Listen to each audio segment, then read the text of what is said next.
need to at least read two of the sentences, right? So like anyway, so Jacob Alexander, so he is the head of the Product at Input Club, right? Yeah.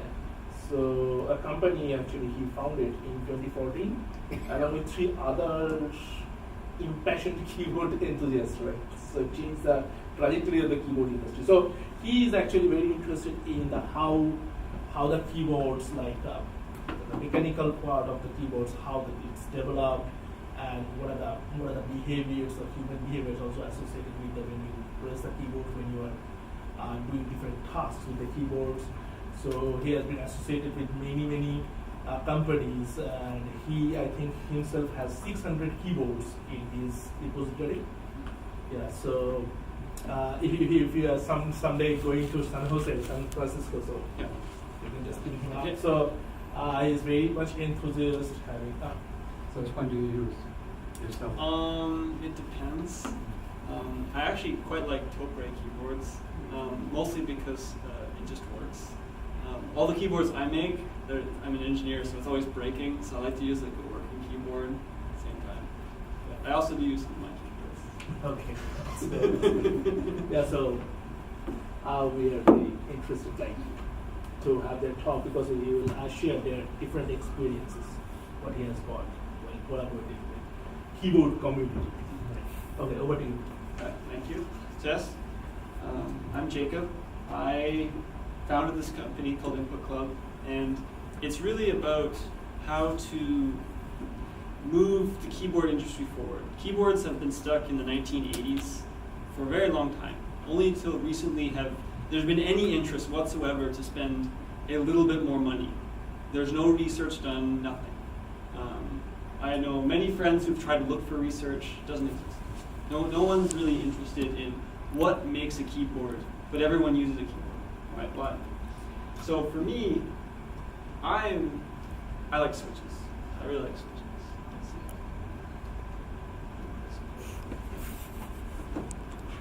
So I really like keyboard switches. So as mentioned, I have 600 keyboards, which I collected for the sole reason of acquiring switches, all the way from the Soviet Union, Japan, US, everywhere. I have keyboards from almost every continent.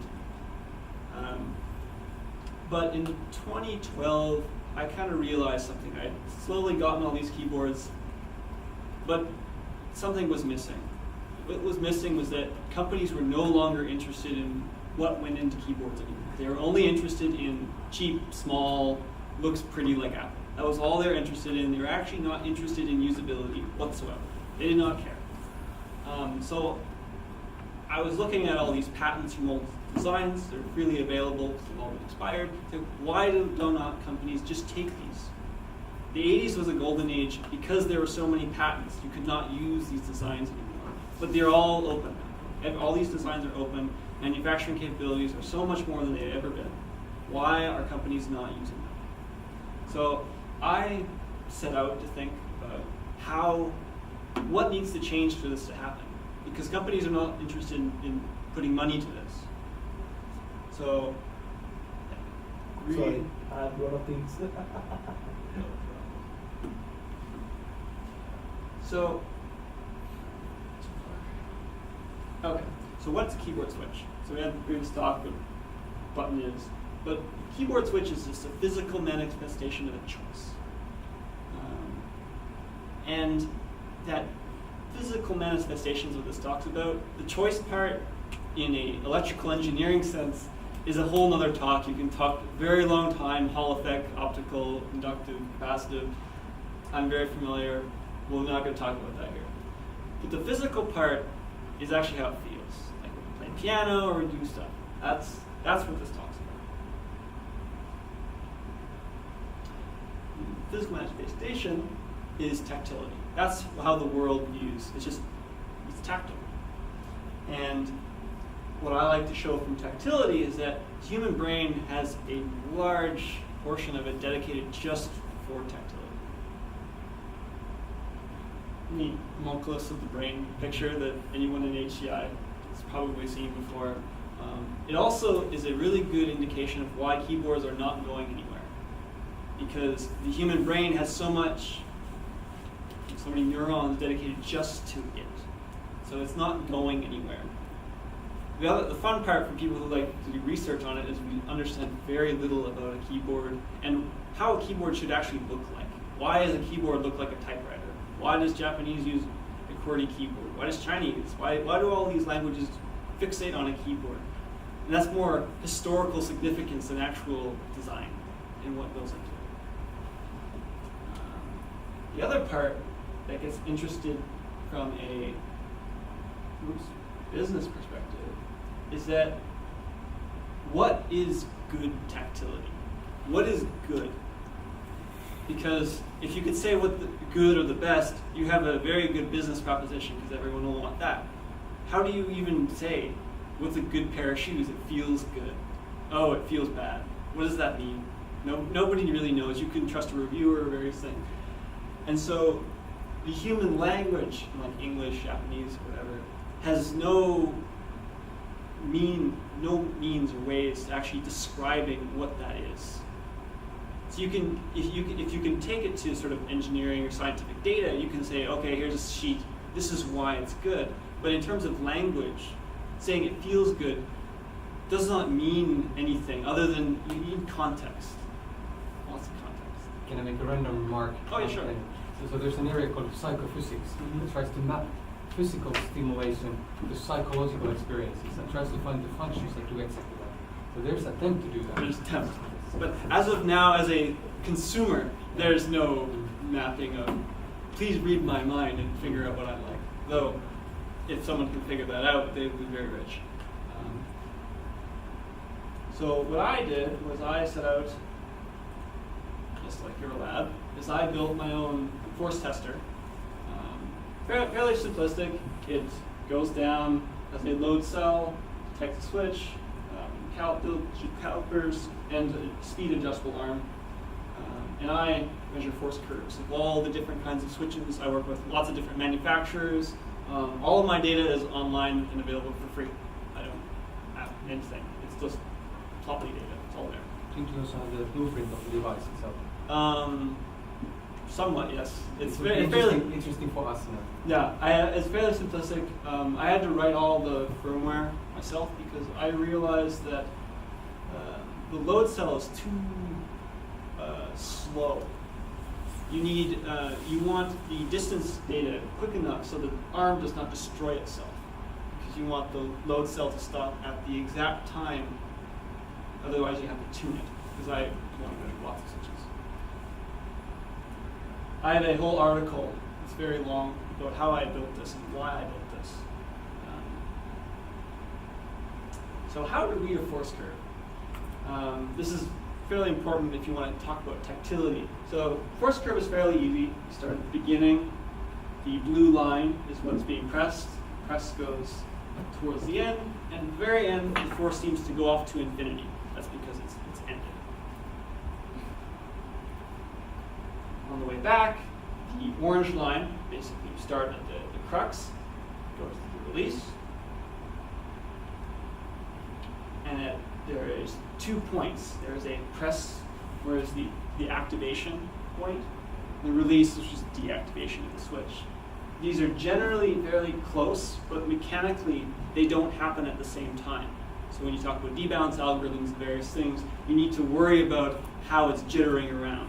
This will can vary a little bit depending on the quality of the switch or the design. So, yeah. So I have to worry about, because of my large collection of switches, how it works and where it comes through.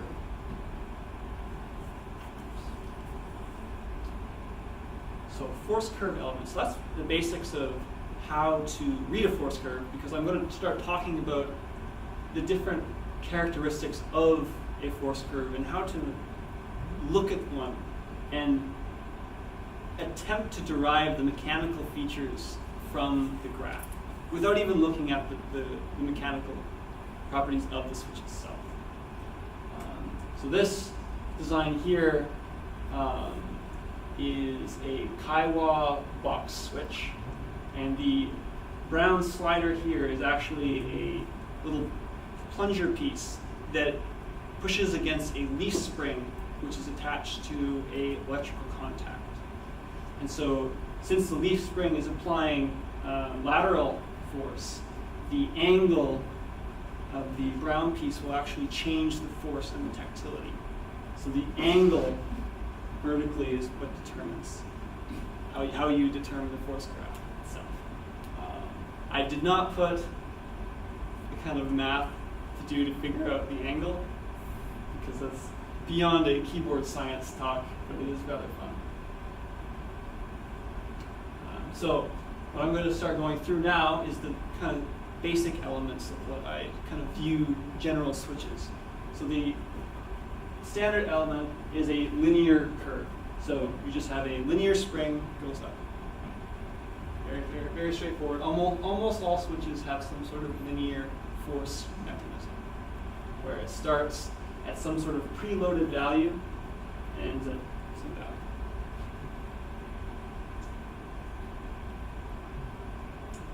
Next one is a typical tactile switch.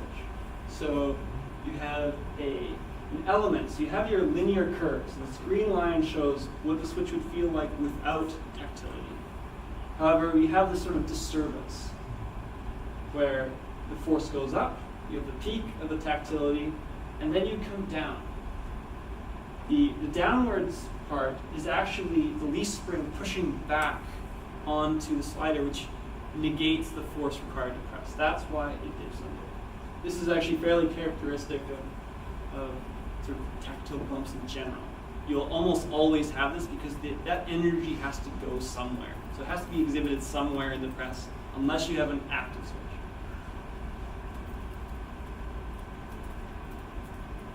Next one is sort of a clicky switch, which I call a tensile release force element. This is a fairly classic IBM kind of 1980 style keyboard, very clicky, very loud. These kinds of switches almost always have noise associated with them, and that has to do with the amount of energy that's being released. So you notice you have a linear curve, a linear line, and then at one point, the force is entirely released. Okay, so it's entirely released, it has to go somewhere. And you'll see that the force, here's the diagram of the switch itself, buckles, and that force was released, leading to another linear curve here. What's really interesting is this vibration here. This is actually the vibration of the spring from the force is vibrating, which you can detect through the force gauge itself. Can you feel that vibration with that design? Yes, you can feel it, and there are different versions. Fortunately, IBM made so many of these keyboards. People would compare keyboards like wine. So they're different ages of the ears, and they do feel different. There is quite noticeable difference. Has anybody done like in wine tasting a double blind experiment? I'm sure there are some people. I haven't. I'm not that crazy about this particular keyboard. I love it, but it's not. People shoot me for just saying that. That's okay. But yes, the vibration here. I have another graph later, which is very crazy. You'll see how much vibration. Most clicky switches tend to have some sort of vibration that you can detect.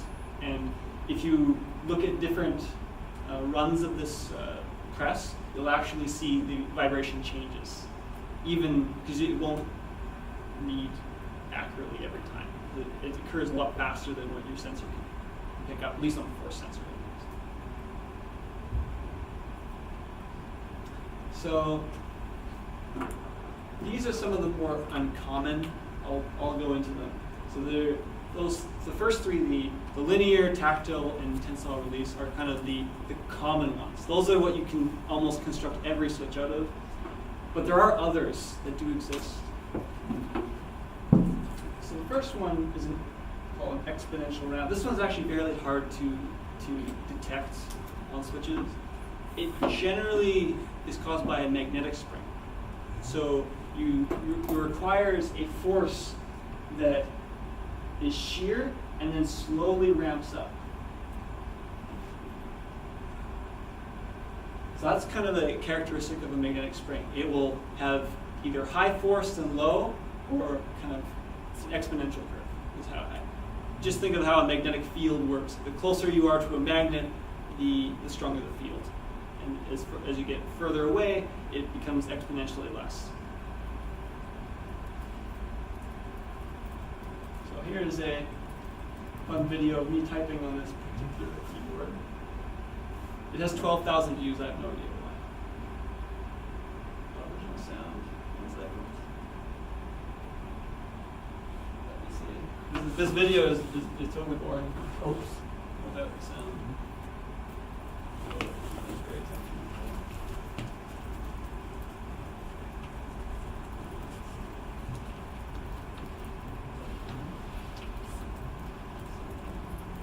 Oh, my sound is off or something?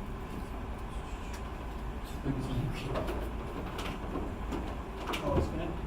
Oh, connected to here. Oh, I need to turn the sound off. Good.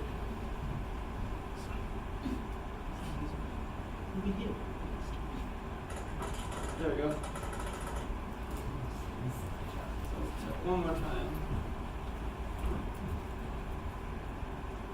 So this particular keyboard uses a kind of fridge magnet that holds up metallic washers. It's built in 1969.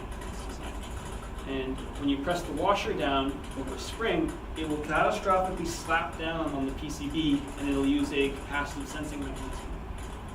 Which I believe they used 200 volts at the time, because that's how good their sensors were. They required that much. But from the previous slide, that was the force. So it goes up, it catastrophically falls, but there are some magnetic forces which are slowing compressing. Sorry. How do you assess that as an expert?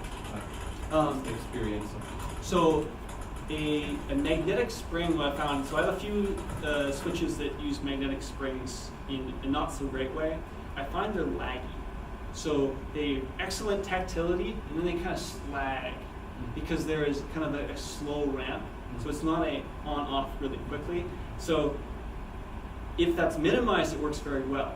But if it is minimized poorly, you'll find that it lags. It's like, come on, go faster. I know what you're, because you found the tactility, but it's resetting too slowly. But it can be activated, but only that you get the slagging. You get either it activates laggily or deactivates laggily, because it's not just the activate. You want repeated activation. Yeah. It's also important. It can be done well. It just usually is not. That's all. Here's a really interesting one, also done with magnetics. You can see this part here, but I call this a tactile hurdle. This is an instantaneous increase in force. It was built by some crazy Russian company after the Soviet Union fell, which is more interesting, right after. And it's just kind of like a wall. It feels horrible. Don't build this. Please, the world, don't build this. But I have a few of these keyboards, brand new. If anyone is interested in pressing this, it's not worth for me to take because it just hurts. It's also another good example of why I believe touchscreens are not that great, because you have to push harder. So you have to push harder and harder, and it's just instantaneous. You have no give for your fingers whatsoever. When is where's the activation point when it breaks this? Since the signal that it's most likely around here. It's actually using a Hall effect reed switch to detect the magnet that's moving downwards. So it's this hurdle is magnetic, and then they'll place the reed switch at some point. A lot of these older switches would use magnetics for the switching mechanism because they're much more reliable than electrical contacts because of corrosion and various things. This one is quite difficult, constant force. So in switches, constant force is nearly impossible to achieve other than having multiple springs combined to get a single force. Because you can't, there's no linear coil spring. It doesn't work that way. But you do tend to find them in switches, this kind of element where they combine together.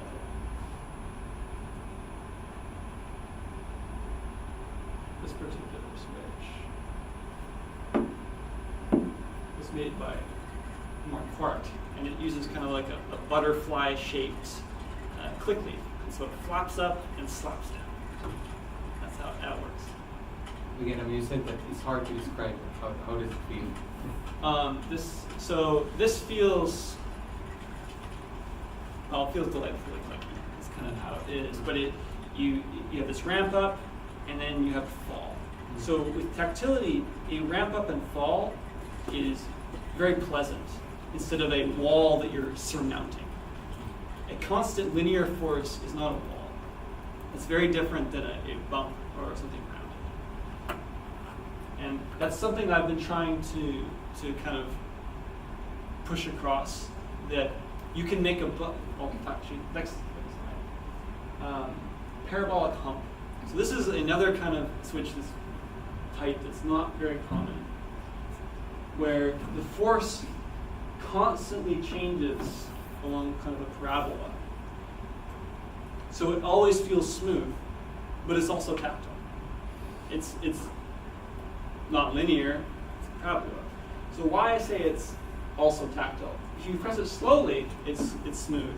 But if you press it very quickly, your brain will start to do something interesting. You'll say, okay, I need to press this force, oh, this force, this force, this force, and it keeps pressing that higher force.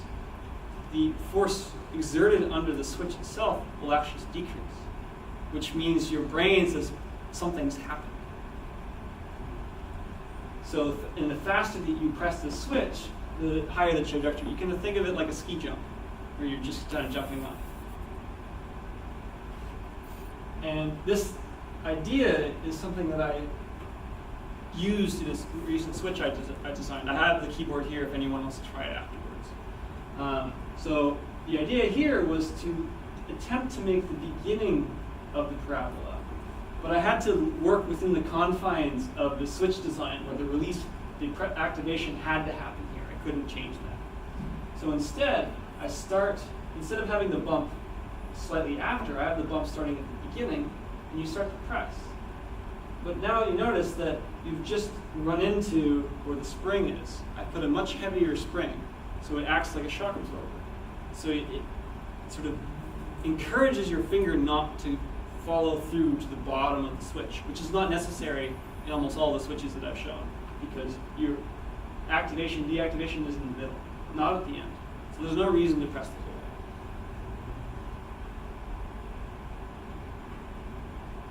And then dome switches. So dome switches are fairly straightforward. They just compress inwards. So that's how they work. They use compression and stretching.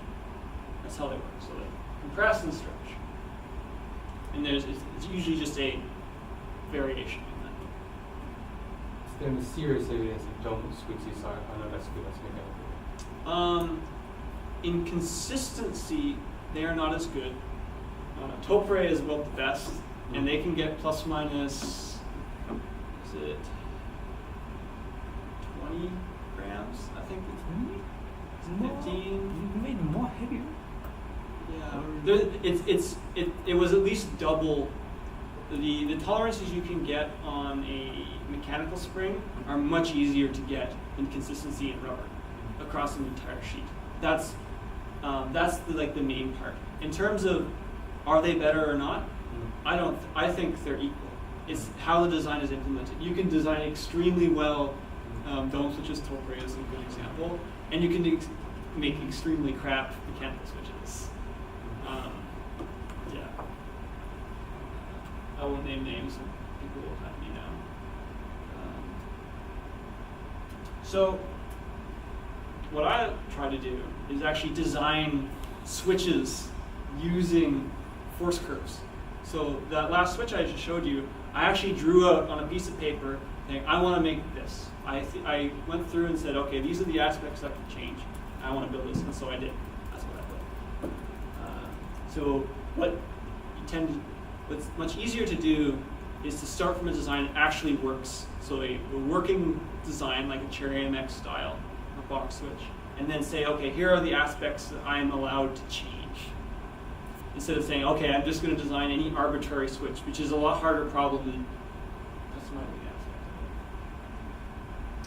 So instead of going through and just drawing out switches and say, oh, hey, we'll design this, I'm just going to show a bunch of very interesting switches and attempt to describe how they work without showing you a picture. We can. And then show you a picture.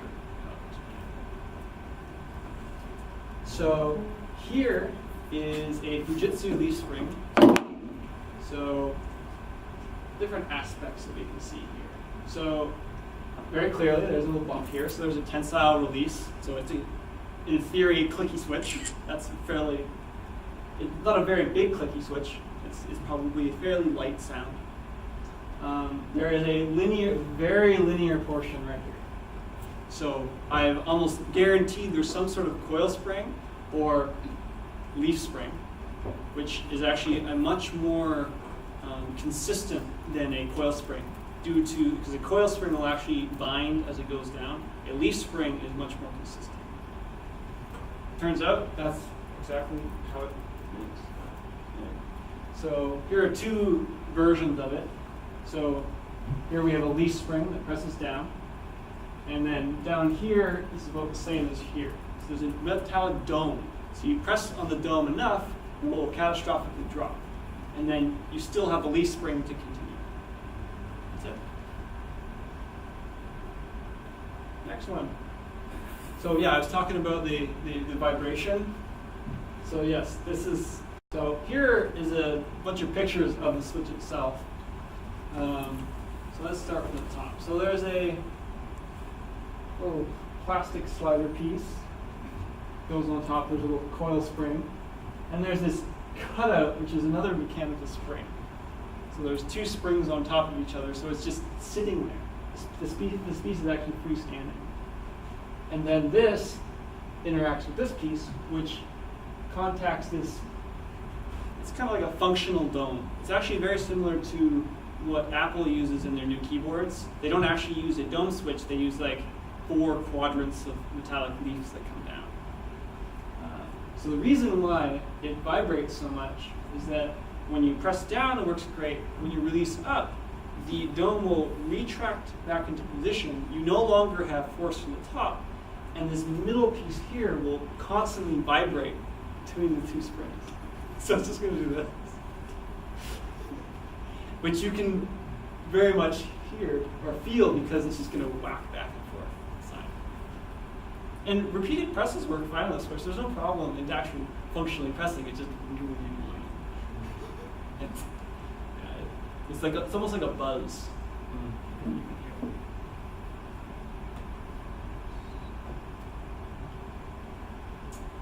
Okay, so here's another switch. Pictures of the switch are actually kind of cool.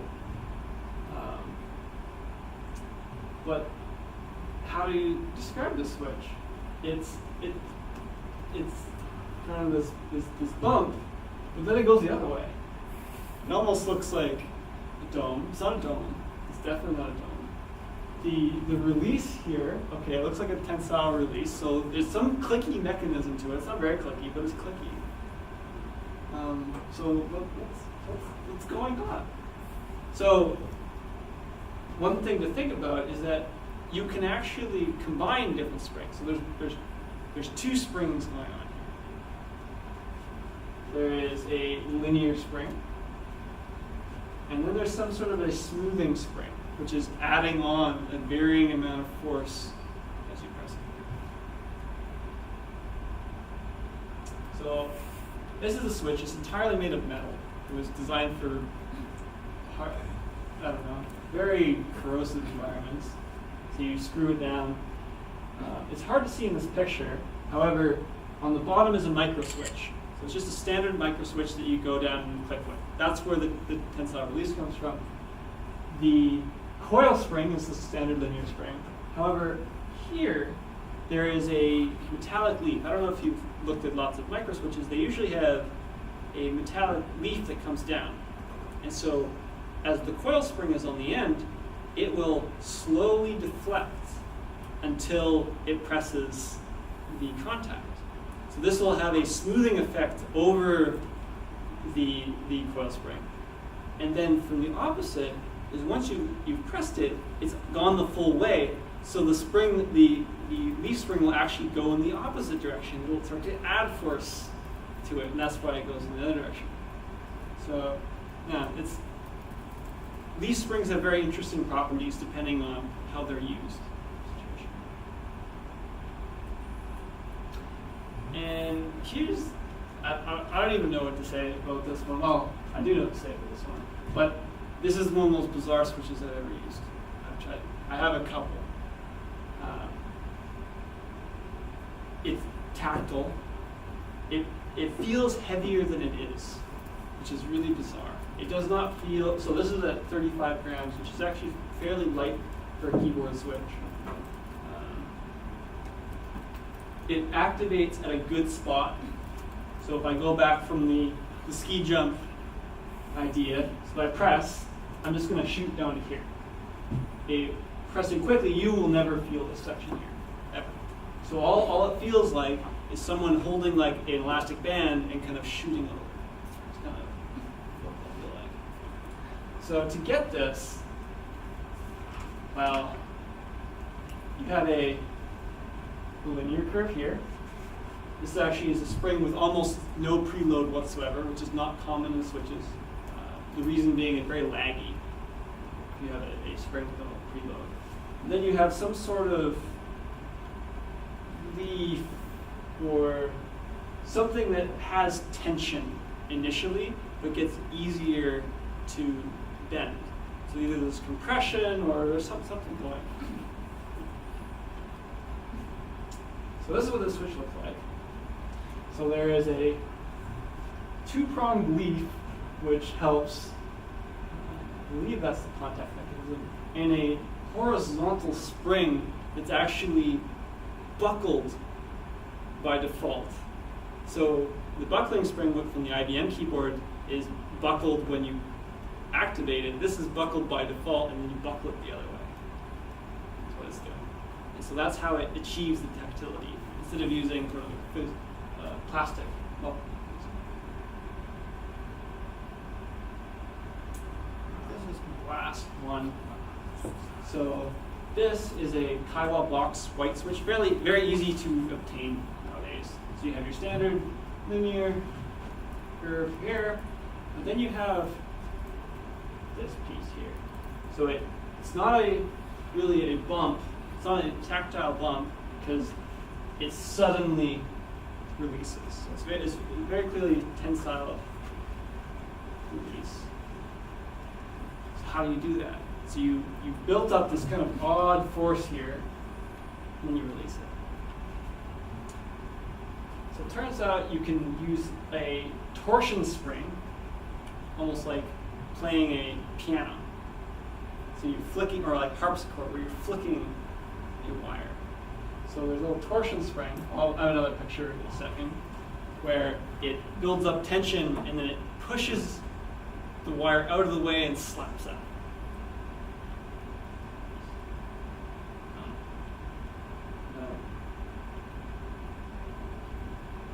So this is the torsion spring right now. So right here. So it goes down and then it slaps back up. So it'll catastrophically reset back into position. Give you your effect. The slight annoying part about using a separate click mechanism to the contact mechanism is that they may not be matched. And so that's a manufacturing challenge. Another good thing about this kind of switch is that they're sort of part of a family. So it's much easier to modify a switch like this than a lot of the other previous switches, because they are from tooling that no longer exists. This is a company you can say, I want to change a piece of the switch. It's fairly easy. I think this is my last one. So this is an OP. I have no picture of this. So this one works in that here's linear. Here's linear. How do you do that? How do you have a low force and higher force? This one is almost similar. You have a low force, and then there's a higher force, and then there's this release thing. So they're all based on the same design. You do this with a graduated spring. So you have a spring with a lower amount of coils and then a more dense amount of coils. You got that's it. The clicky spring actually uses an additional wind of the wire goes around, and as you press it, the housing of the keyboard itself will actually push against the spring itself, and it will flick into place, giving you your sound. So the entire tactile mechanism is entirely just a spring. There's nothing else required. It's one of the cooler things that came out of the 80s about how to make a smaller, low-profile switch that's actually good. So there are good designs, a lot of bad designs, but there are good designs. This is one of the good ones. That's it. Questions? Thank you. Any questions?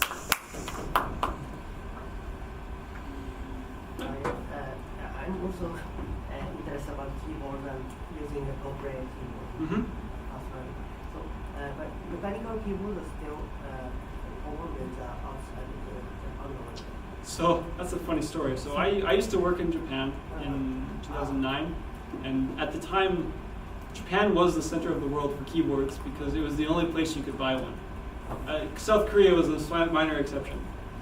A few years later, esports happened, electronic gaming, and players started using mechanical keyboards. This brought a whole lot of people into this. So I was interested in this before then, but there's now, my business is actually sell a lot of keyboards to people who are interested, that are fairly expensive, who are interested in what is a better keyboard, what is sort of my aesthetics for a keyboard. They're very interested in it. It's not, Japan sort of stayed the line. If Japan did not do that, I don't think I'd be here, actually. Yeah, almost all the companies died. They almost all died in 2009.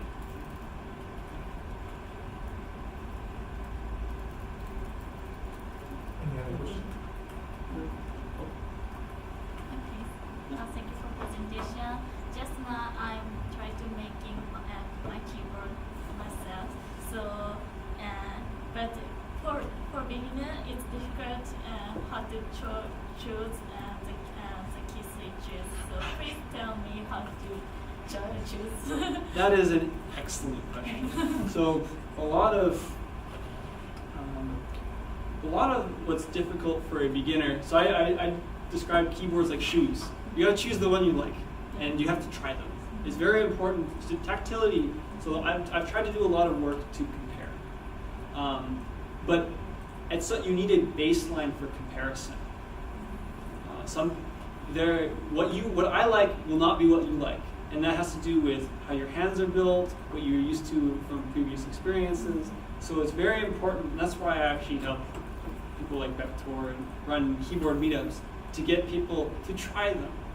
And why there used to be a store in Akihabara that just sold keyboards. That's all they did.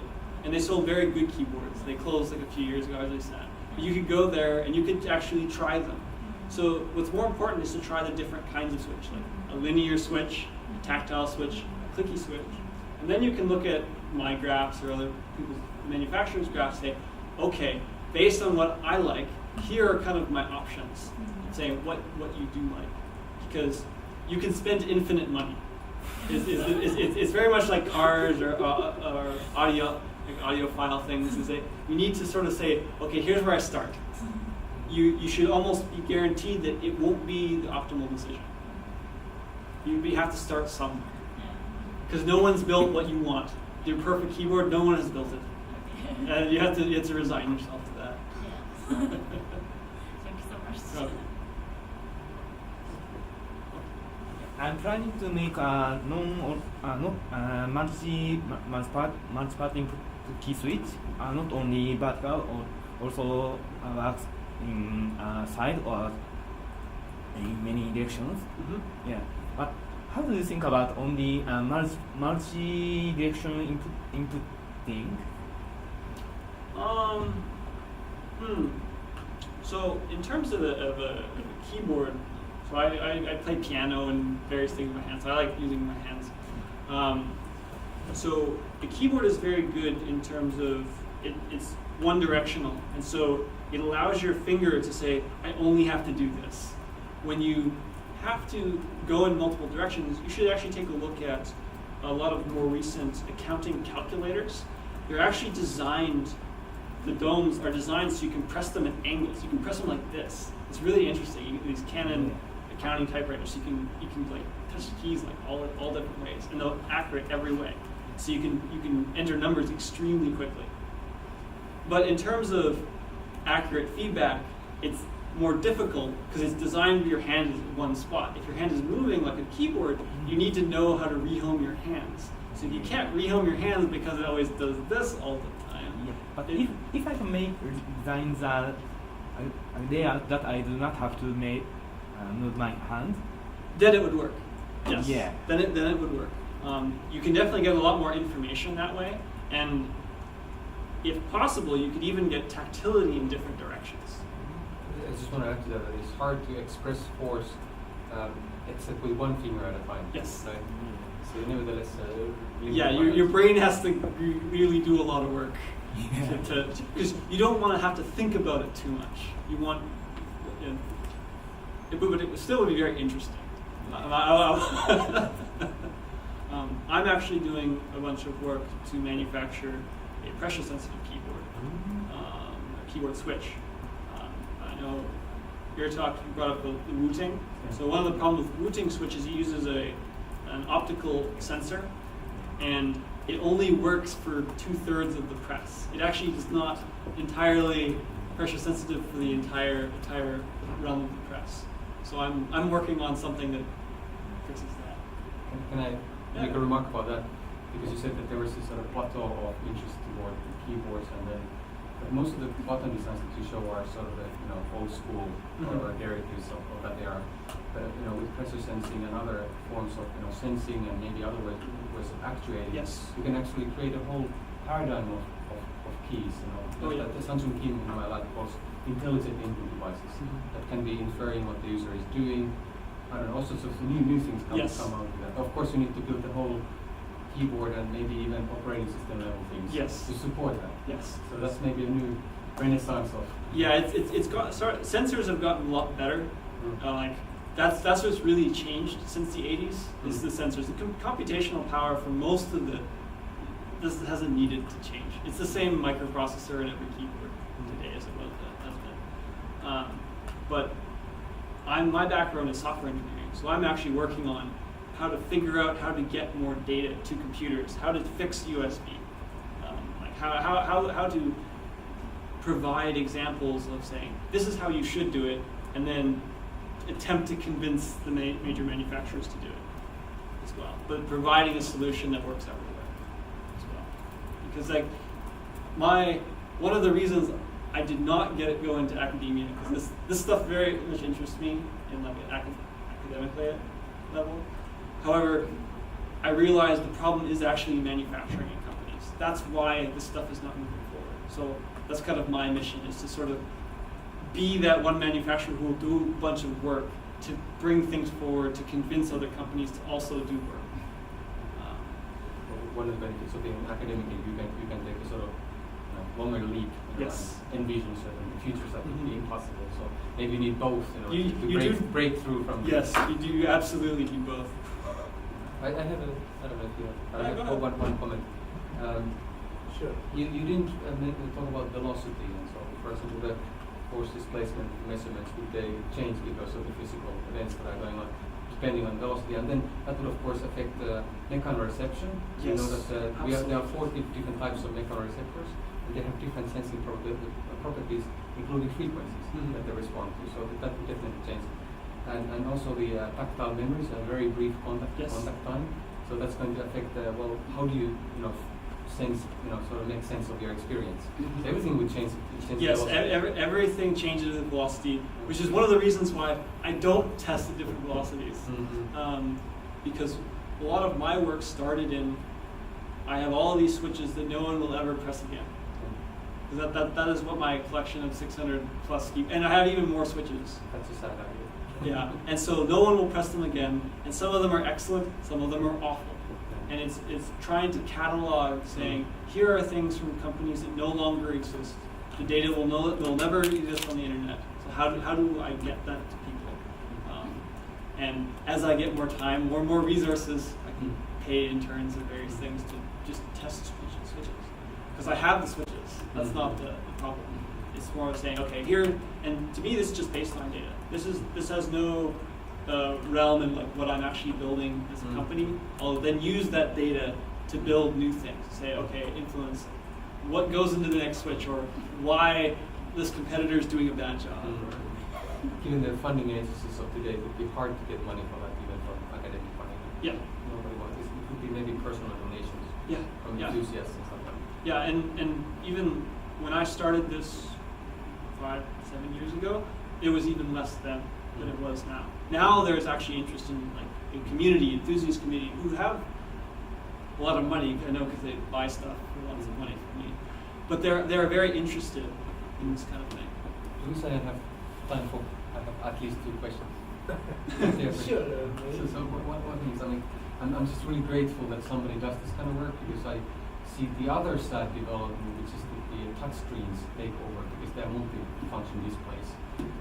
Now you look at the SpaceX. Yep. Well, it's run by touch screens. I wonder, what does the astronaut lose? Because it's in touch screens. So I think it's really valuable, the kind of work that you do. At least as a remark. A question also. You said that you want to also characterize these buttons and catalog. Have you, and you show also this first, do you know any non-linear or other function that would describe all of them?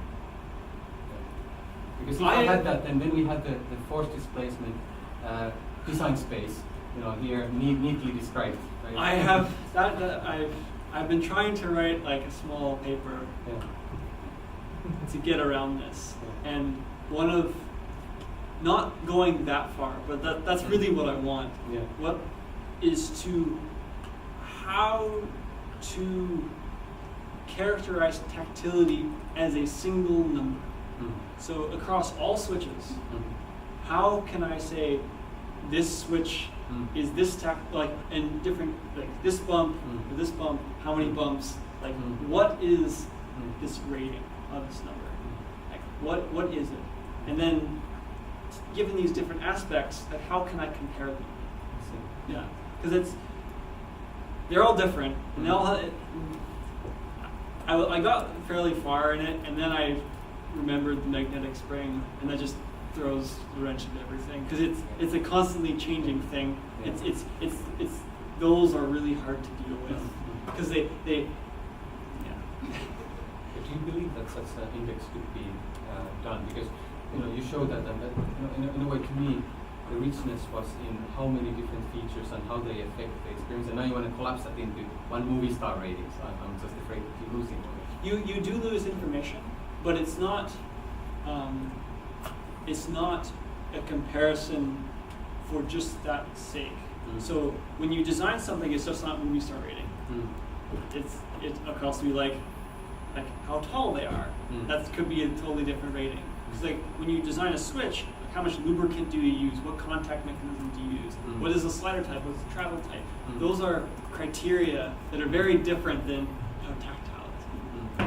It's more like how much would you like this switch in terms of the tactile rating, or how effective would it be for you? Because some people have bear-like hands, and they like really heavy switches, as opposed to someone who has very small hands, or a child. The characteristics would be totally different for physical switches.